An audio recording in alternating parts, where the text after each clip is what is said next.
ഏറെ നാളത്തെ ഒരു ആഗ്രഹമായിരുന്നു വന്ദേ ഭാരത് ട്രെയിനിൽ യാത്ര ചെയ്യണം എന്നുള്ളത്.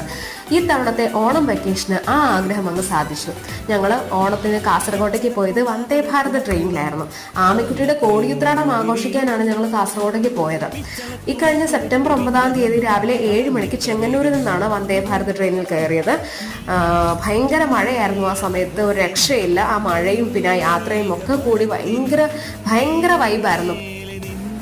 ആമിക്കുട്ടി നല്ല കൂളായിട്ട് യാത്ര ചെയ്തു, ഒരു വഴക്കും ഇല്ലായിരുന്നു. ഞങ്ങൾ കുറച്ച് ഫോട്ടോസും വീഡിയോസും ഒക്കെ എടുത്തു. ഫുഡാണെങ്കിൽ നമ്മൾ ബ്രേക്ക്ഫാസ്റ്റും ലഞ്ചും പറഞ്ഞിട്ടുണ്ടായിരുന്നു. വെജിറ്റേറിയൻ ആയിരുന്നു, നല്ല അടിപൊളി ടേസ്റ്റ് ആയിരുന്നു. പുറത്തെ കാഴ്ചകളൊക്കെ കണ്ട് ആസ്വദിച്ച് നമുക്ക് യാത്ര ചെയ്യാം.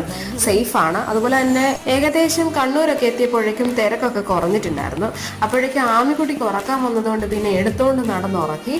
നമ്മൾ ഉച്ചയ്ക്ക് 2 മണിയോടെയാണ് കാസർഗോഡ് എത്തിയത്. എന്തായാലും മനോഹരമായ മറക്കാൻ പറ്റാത്തൊരു യാത്രയായിരുന്നു ഇത്. Thank you.